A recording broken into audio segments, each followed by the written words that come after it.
오늘 주신 하나님의 말씀 출애굽기 3장 1절부터 12절까지 말씀입니다. 구약성경 84면 출애굽기 3장 1절부터 12절까지 3장 1절부터 12절까지 읽겠습니다. 모세가 그 장인 미디안 제사장 이드로의 양무리를 치더니 그 무리를 광야 서편으로 인도하여 하나님의 산 호렙에 이르매 여호와의 사자가 떨기나무 불꽃 가운데 그에게서 나타나시니라. 그가 보니 떨기나무에 불이 붙었으나 사라지지 아니하는지라. 이에 가로되 내가 돌이켜 가서 이 큰 광경을 보리라. 떨기나무가 어찌하여 타지 아니하는고 하는 동시에 여호와께서 그가 보려고 돌이켜 오는 것을 보신지라. 하나님이 떨기나무 가운데서 그를 불러 가라사대 모세야 모세야 하시매 그가 가로되 내가 여기 있나이다. 하나님이 가라사대 이리로 가까이 하지 말라. 너의 선 곳은 거룩한 땅이니 내 발에서 신을 벗으라. 또 이르시되 나는 내 조상의 하나님이니 아브라함의 하나님 이삭의 하나님 야곱의 하나님이니라. 모세가 하나님 배웁기를 두려워하여 얼굴을 가리우매 여호와께서 가라사대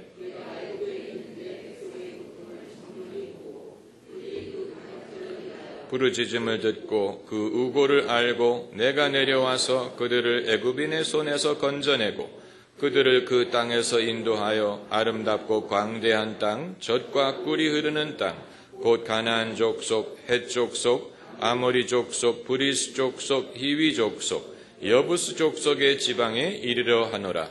이제 이스라엘 자손의 부르짖음이 내게 달하고 애굽 사람이 그들을 괴롭게 하는 학대도 내가 보았으니 이제 내가 너를 바로에게 보내어 너로 내 백성 이스라엘 자손을 애굽에서 인도하여 내게 하리라. 모세가 하나님께 고하되 내가 누구간데 바로에게 가며 이스라엘 자손을 애굽에서 인도하여 내리이까. 하나님이 가라사대 내가 정녕 너와 함께 있으리라. 내가 백성을 애굽에서 인도하여 낸 후에 너희가 이 산에서 하나님을 섬기리니 이것이 내가 너를 보낸 증거니라. 아멘. 우리가 그동안 축복의 언어를 공부하면서 창세기에 등장하는 많은 축복의 사례를 살펴보았는데 400년의 노예 생활이 지난 후에 그 축복이 이제 어떤 의미가 있겠습니까? 그 축복이 어떤 효력이 있겠습니까? 400년의 노예 생활이 그 축복을 백지화하지 않았겠습니까? 이제 와서 생각하면 야곱의 12아들이 그 아비로부터 받은 여러 가지 다양한 축복이 이제 와서는 무슨 의미가 있겠습니까? 아무개는 축복을 많이 받고 아무개는 축복을 덜 받고 아무개는 꾸지람을 받고 이것이 이 많은 세월이 지난 후에 그 후손들이 이 많은 고통을 겪은 후에 무슨 의미가 있겠습니까? 거대한 역사의 흐름 앞에 개개인의 차이는 별로 없는 것입니다. 우리 조상들이 36년 일제강점기를 겪은 후에 그 이전의 조선시대가 갖고 있었던 많은 좋은 것들이 다 사라져버렸어요. 많은 문화적 유산, 또 많은 정신적인 가치, 이런 것이 일본의 36년 압제에 의해서 상실이 된 부분이 많이 있는데 이스라엘 백성은 36년이 아니고 400년 동안 남의 나라에 종살이를 했는데 그 이전에 그들이 받은 축복이 무슨 소용이 있겠습니까? 그러나 그 축복이 여전히 유효하다는 사실을 오늘 이 말씀을 통하여 알고자 하는 것입니다. 먼저 이들이 애굽에 내려올 때 모두 70명에 불과했는데 400년이 지난 후에 거대한 민족으로 성장했습니다. 이 자체가 하나님의 약속의 성취입니다. 아브라함에게 너에게 하늘의 별과 같이 많은 자손을 주리라고 약속하셨는데 그것이 정말로 이루어지는 과정을 보여주고 있는 것입니다. 비록 이들이 남의 나라에서 종살이를 하면서 고생을 했지만 그럼에도 불구하고 그 세월이 허비되지 않은 것은 그 기간이 지나는 중에 정말로 하늘의 별처럼 많은 민족으로 성장할 수 있었다 하는 사실입니다. 그리고 또 하나는 하나님의 축복은 여전히 유효하다는 사실입니다. 여러분, 하나님의 말씀은 한 번 하나님의 입에서 나간 것은 되돌아오지 않는다고 했습니다. 반드시 그 목적을 이룬다고 했습니다. 화살이 쏜 사람에게 돌아오지 않은 것처럼 하나님의 말씀은 그 목적을 이루지 않고 하나님에게 돌아오지 않습니다. 반드시 그 효과를 거둡니다.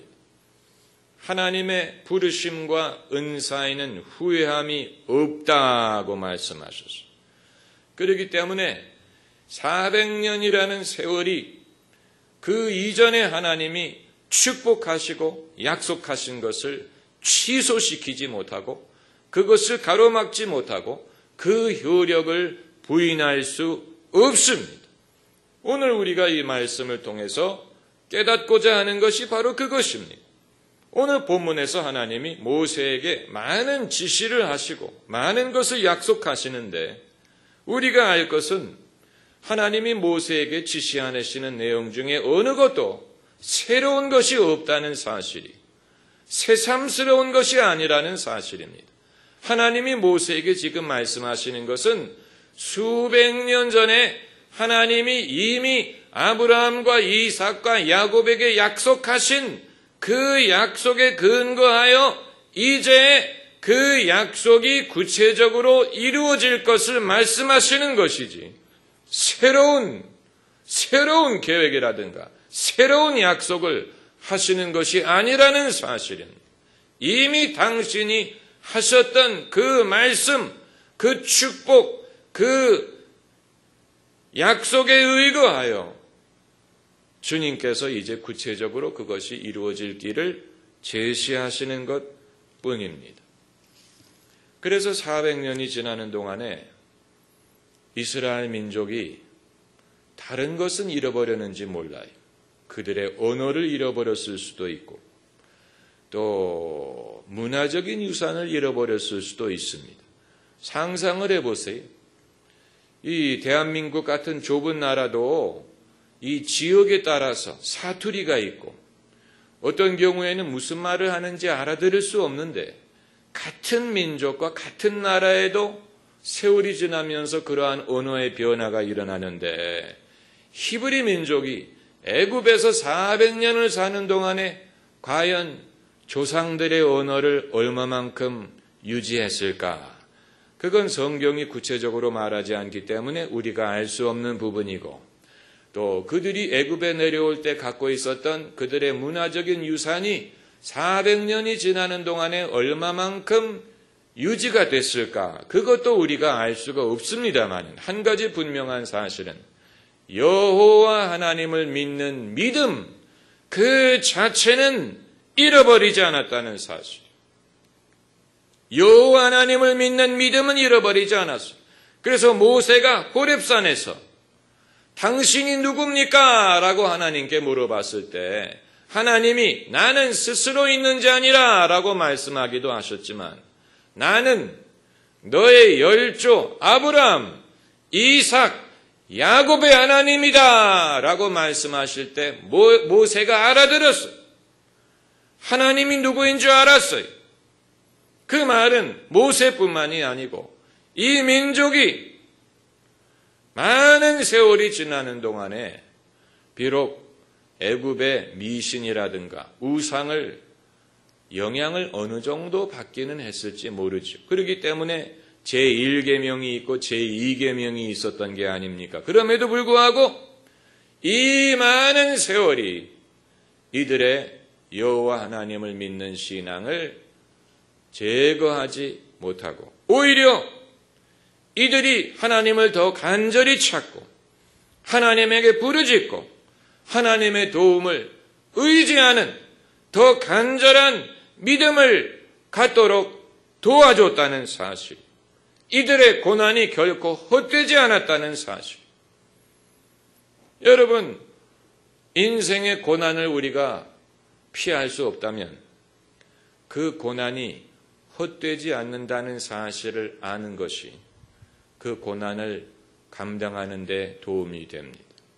고난이 고난스러운 가장 큰 이유 중에 하나는 이것이 무의미하다고 생각할 때, 이것이 허비된, 내가 인생을 허비했다, 내가 이 고난 때문에 젊음을 허비했다, 내 인생은 이 허비됐다, waste, 그야말로 내 인생은 헛수고였다, 이런 생각이 사람을 괴롭게 하는 것이지만 성경이 우리에게 전하는 아주 귀중한 진리는 고난 당함이 나에게 유익이다라는 사실입니다. 할렐루야.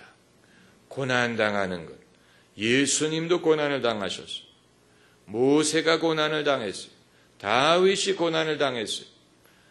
신앙의 인물 중에 고난을 당하지 않은 사람은 아무도 없어요. 오히려 그들이 고난 중에 하나님을 만났어요. 룻 같은 사람은 가난과 고독함과 이러한 고난 중에 오히려 하나님의 인도를 경험했고, 나오미 같은 사람은 자기의 이름을 마라라고 바꿀 정도로 인생의 쓴 경험을 경험했지만, 그러나 나오미도 결국은 하나님을 찬미하게 된 것이죠. 성경에 등장하는 어떤 인물도 고난을 통해서 신앙의 훈련을 받지 않은 사람은 없습니다. 예수님이 말씀하셨습니다. 너희가 세상에서는 환난을 당하나 담대하라. 내가 세상을 이겨노라. 할렐루야. 예수님이 세상을 이기신 것과 우리가 담대해야 될 이유가 상관이 있다는 얘기입니다.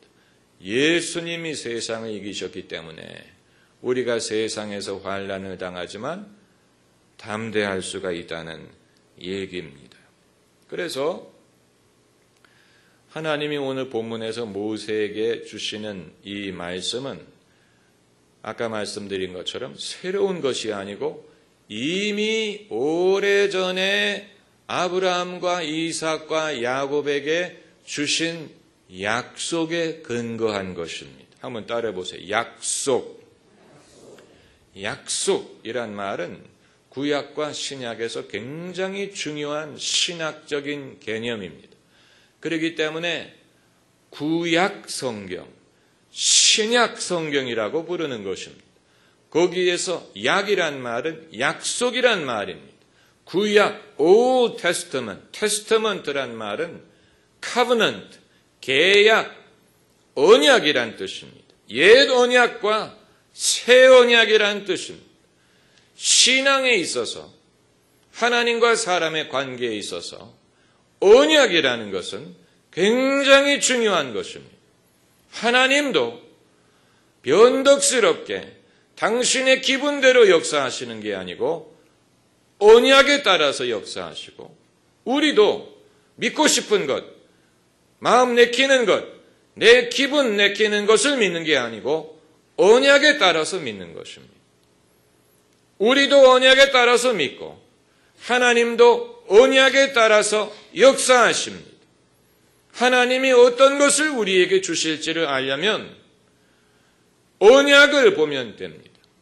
우리가 죄사함을 얻을 수 있는 것, 우리가 천국에 들어갈 수 있는 것, 축복을 받을 수 있는 것, 성령을 받을 수 있는 것, 영적인 기업을 받는 것, 이 모든 것은 언약에 의거한 것입니다. 하나님이 약속하셨기 때문에 사람이 외모로 취하지 않고 누구든지 그리스도 예수 안에서 이 언약에 속한 혜택을 누릴 수가 있는 것입니다. 이것은 모두에게 해당되는 것이, 이방인이든 유대인이든 모든 사람, 남자든 여자든 모든 사람, 외모에 좌우되지 않고 이 언약의 혜택은 그리스도 예수 안에 있는 사람은 누구든지 받을 수가 있는 것입니다. 그렇기 때문에 이 언약에 속한 혜택에 대하여 우리가 의구심을 가져서는 안 됩니다. 내가 자격이 없지 않을까? 하나님이 나에게는 거부하지 않을까? 나는 운이 없지 않을까? 나는 안 사랑하지 않을까? 이런 식으로 생각하는 것은 다 무지함과 불신에서 비롯되는 것입니다. 사랑이든 축복이든 성령이든 천국이든 기업이든 이 모든 것은 예수 그리스도 안에 있는 하나님의 언약에 속한 것이지 하나님의 변덕이라든가 어떤 순간적인 기분이라든가 이런 것에 좌우되는 것이 아닙니다. 이것을 확신하는 것이 믿음이. 그러므로 믿음의 훈련은 언약을 알아야 됩니다. 그래서 사람도 자기가 받을 수 있는 것을 언약에 의거해서 알 수 있는 것처럼 하나님이 역사하시는 방법도 언약에 의거하는 것입니다. 언약에 의거해서. 왜 하나님이 예수 그리스도 안에 있는 사람을 용서하시느냐? 언약에 의거한 것입니다. 언약을 기억하시는 것입니다. 우리가 예수 그리스도의 보혈을 믿을 때에 하나님께서 우리를 보실 때마다 언약을 기억하시는 것입니다. 예수님이 당신의 피로 맺으신 신약, 새 언약을 기억하셔서 그리스도 예수 안에 있는 자에게 하나님이 죄사함을 주시는 것이고 당신의 자녀를 삼으시는 것이고 당신의 백성을 삼으시는 것이고 천국 가게 하시는 것이고 이 모든 것은 언약에 의거한 것입니다. 언약을 아는 것은 이처럼 중요합니다. 하나님의 말씀 속에 언약이 있습니다. 오래전에 고고학자들이 옛날에 유적지를 발굴하다가 수천 년 된 씨앗을 발견했다고 하지요. 그 씨앗이 어디에 들어있었던 항아리에 들어있었던 것 같은데 수천 년 동안 항아리에 담겨져 있던 씨앗을 발견해서 그것을 땅에 심었더니 싹이 나더라 그랬어요. 그 씨앗이 정말 나이 먹은 씨앗이 정말로 이 수천 년이나 된 씨앗 죽지 않았을까? 썩어버리지 않았을까? 그런데 그것을 땅에 심었더니 싹이 나더라. 생명이 그 씨앗 안에 있었던 것처럼 하나님의 말씀이 이스라엘 백성에게 400년이라는 세월이 지나갔지만 하나님이 과거에 아브라함에게 약속하신 말씀은 여전히 효력을 유지하고 있습니다. 그 말씀의 효력이 사라지지 않았습니다. 그래서 이스라엘 백성이 다시 그 말씀을 기억하고 그 말씀을 믿을 때에 그 말씀 속에 하나님의 능력이 나타나게 되는 것입니다. 믿음이 역사하는 방법이 이와 같습니다. 하나님의 말씀은 보물 찾기와 같습니다. 보물이 묻혀 있는데 찾아야 됩니다. 찾는 사람이 임자입니다. 찾지 않으면 아무리 보물이 묻혀 있어도 혜택이 되지 않습니다. 누군가가 찾아야 됩니다. 찾는 사람이 임자예요. 그런데 하나님께서 특별히 여기 찾아봐라 이렇게 힌트를 주시지 않습니다. 여기 한번 파봐라 이렇게 힌트를 주시지 않습니다. 그렇기 때문에 누가 특별히 적극적으로 찾지 않으면 수백 년 동안 묻혀 있습니다. 아주 중요한 원리입니다. 그것이 종교개혁을 가능하게 했습니다. 가톨릭 교회가 암흑기에 묻혀 있을 때 아무도 성경 말씀을 직접 읽어보려고 하지 않고 교회가 가르쳐주는 미신적인 가르침만을 받아들였습니다. 그러다가 마틴 루터를 위시한 종교개혁가들이 직접 성경을 읽기 시작했어요. 라틴어로 된, 그 당시에는 성경이 라틴어로만 기록이 돼 출판이 됐기 때문에 교육을 받은 사람 이외에는 성경을 읽을 수가 없었어요. 왜 많은 사람들이 성경을 접하지 못했느냐? 첫 번째 이유는 성경이 굉장히 비싸요. 아직 인쇄술이 발명되기 이전이기 때문에 일일이 손으로 쓴 것이기 때문에 굉장히 비싸요. 일반 사람들은 성경을 소유할 수가 없어요. 그리고 두 번째 이유는 라틴어로 돼 있었기 때문에 교육을 받지 않은 사람은 읽을 수가 없습니다. 난 놓고 기억자입니다. 자기의 그 로컬 언어도 읽을 줄 모르는 사람이 어떻게 남의 나라 라틴어를 읽을 수 있겠습니까? 그렇기 때문에 대부분의 기독교인들이 성경을 직접 접하지 못했어요. 그저 교회가 가르쳐주는 것만을 받아들였어요. 그런데 교회의 가르침은 복음의 진리와 이미 멀리 떨어져 있었습니다. 그래서 중세 가톨릭 교회는 성물 숭배, 성자 숭배, 순례 이런 데에 빠진 것입니다. 그러니까 사람들이 믿음으로 예수 그리스도를 의지하고 예수 그리스도의 구속의 은혜를 믿는 게 아니고 성물, 세례 요한의 두개골이다, 노아의 방주의 나무 조각이다, 예수님의 십자가의 나무 조각이다, 이런 사방에 돌아다니는 성물을 숭배했어요. 그래서 그 앞에 가서 소원을 빌면 혐이 있는 줄로 알았어요. 이 영화 마틴 루터를 보면 마틴 루터가 세례 요한의 두개골이라고 여겨지는 두개골 앞에 가서 그것을 열심히 들여다보고 그 앞에서 기도를 하려고 하는데 수많은 사람들이 줄을 서서 기다리고 있기 때문에 거기서 지키는 신부가 마틴 루터 보고 그만 가라고 이렇게 밀치는 장면이 나오는데 그 두개골이 세례 요한의 두개골인지 서울 사는 김서방 두개골인지 어떻게 압니까? 그러나 그런 식의 성물이 사방에 돌아다니고 있었어요. 예수님의 십자가에서 나온 나무 조각이라는 둥, 무슨 예수님의 입었던 성이라는 둥, 이런 성물을 숭배하고 성자를 숭배했어요. 숭배하려면 하나님을 숭배하지. 그러나 중세의 미신적인 성도들은 성자들에게 기도하면, 그래서 이 사람의 질고에 따라서 그 기도하는 대상이 달랐어요.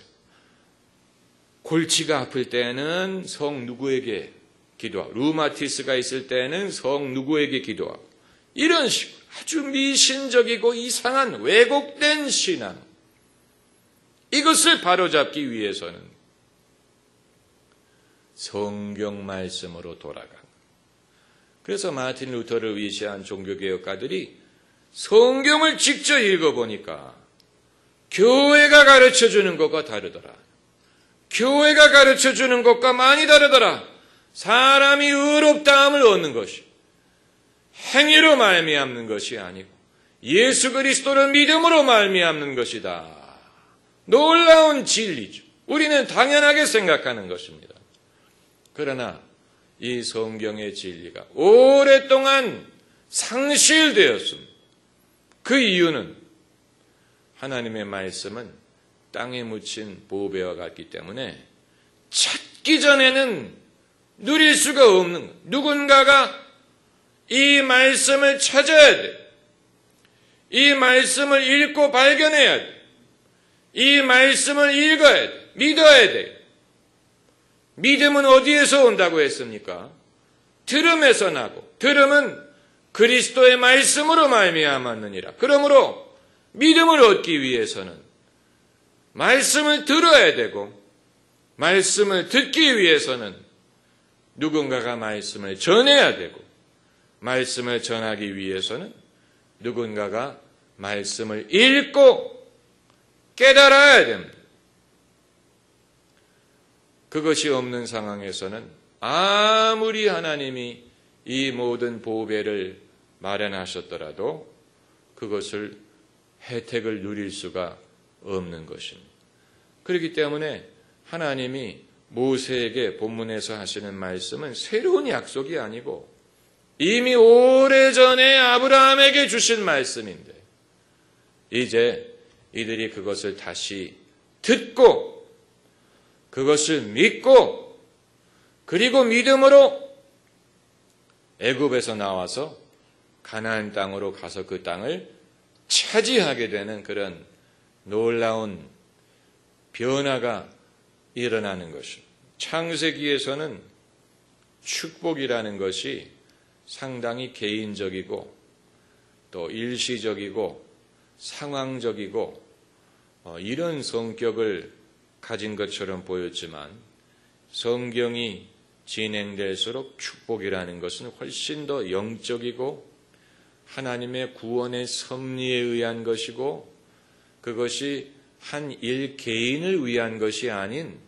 이것이 민족 전체를 위한 것이고 나아가서 온 인류를 구원하기 위한 하나님의 섭리를 이루기 위한 것이라는 이 발전이 이루어지게 됩니다.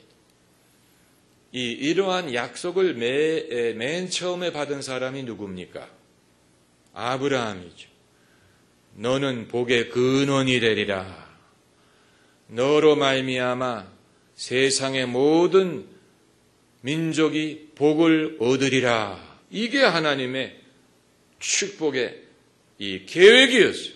이것이 아브라함 한 사람을 축복하는 것 같지만 아브라함을 통해서 모든 민족이 복을 받게 하기 위한 이것은 결국 누구를 통해서 이루어집니까? 예수 그리스도를 통해서 이루어지게 되지요. 그래서 하나님이 주시는 축복은 이 묻힌 보물을 찾음으로 말미암습니다. 다시 말씀드리면 하나님의 축복은 묻힌 보배를 발견함으로써 말미암습니다. 누군가가 그것을 발견해야 됩니다. 이 기독교의 역사를 보면 하나님이 오래전에 약속하신 말씀, 축복 중에 상실되었던 것이 많습니다. 오랜 세월 동안 상실되었다가 나중에 누구에 의해서 재발견된 경우가 많습니다. 마틴 루터가 그 한 예죠. 믿음으로 의롭다함을 얻는다는 이 진리가 오랫동안 상실되었다가 중세 개혁자들을 통해서 재발견이 되었던 거죠. 그 이외에도 상실되었던 것들이 많습니다.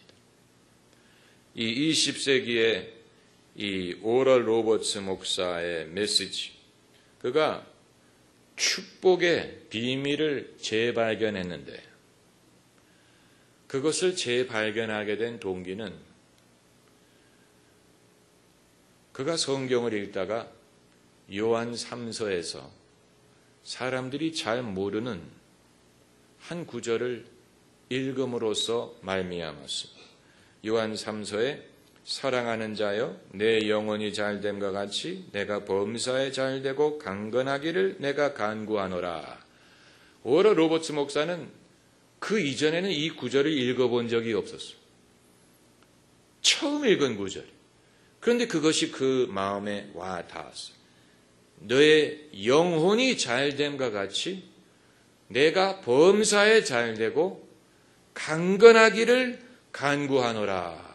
여기에서 오럴 로버츠는 하나님이 우리가 영적으로 잘되는 것을 원하시는 것뿐만이 아니고 범사에 잘되기를 원하시고 우리의 육신이 강건하기를 원하신다는 비밀을 깨달은 이것이 혁명적인 메시지의 변화를 가져왔어요. 그 이전에는 경건하게 살고자 하는 사람은 가난해야 되는 줄로만 생각했어요. 가난 이퀄 경건이라고 생각했어요. 모두가 그것을 숙명적으로 받아들였어요. 그런데 이 구절을 통해서 오럴 로버츠가 깨달은 거예요. 그건 우리가 무지함을 통해서, 무지함 때문에 스스로에게 손해를 끼친 것이구나. 사람이 영원히 잘 될 수 있다면 범사에 잘 될 수 있고 그것뿐만이 아니고 강건할 수 있구나. 그동안에 우리가 무지함을 통해서 성경의 보배를 모름으로 하나님이 우리를 위해서 예비하신 것을 스스로 부인하고 누리지 못하고 상실한 부분이 있다는 것을 깨달은 것. 혁명적인 변화죠. 오늘날 우리는 이것을 새삼스럽게 여기지 않습니다만 그 당시만 해도 이것은 충격적인 것이었어요. 이 국내 조영기 목사님이 당신이 이것을 발견한 게 아니고 오럴 로버츠로부터 배운 것입니다. 소위 삼박자 구원이라는 것은 당신이 개발한 게 아니고 오럴 로버츠 목사님을 통해서 배운 것, 국내에 수입한 것입니다. 네, 조영기 목사님의 많은 가르침은 오리지널한 것보다는 오럴 로버츠라든가 로버트 슐러의 긍정적인 사고라든가 이런 데서 수입한 면이 많이 있습니다.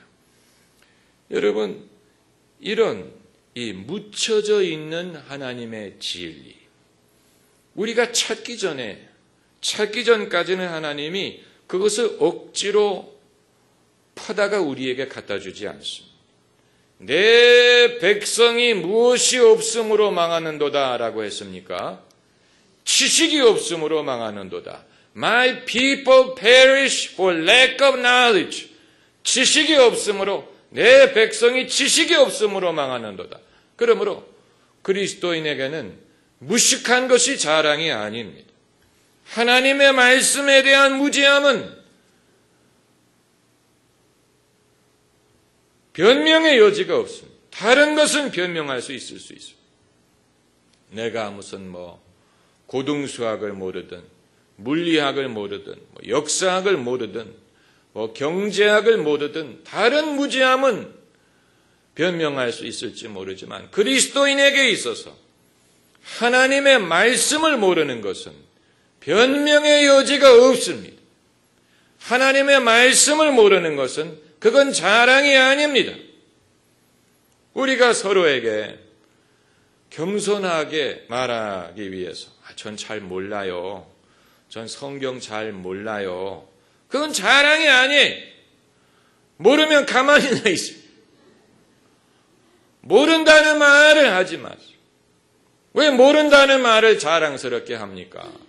모른다는 말을 할 시간이 있으면 성경 구절 한 구절이라도 더 읽으면 돼요.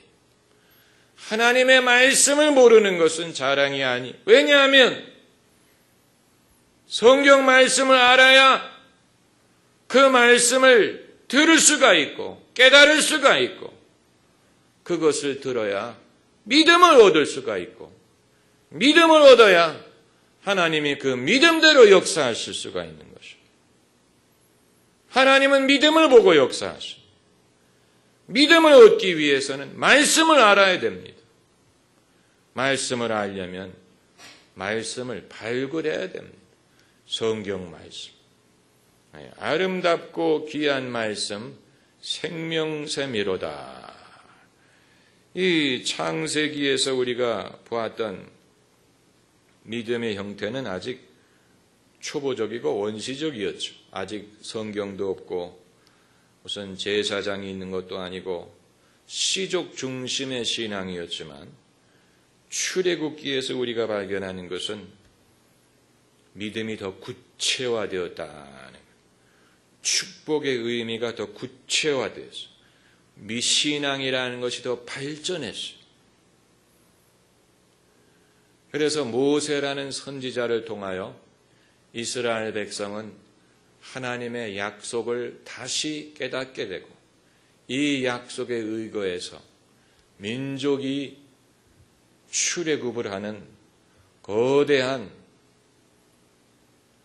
변화와 하나님의 역사를 경험하게 되는 것입니다. 할렐루야. 기도하십시다.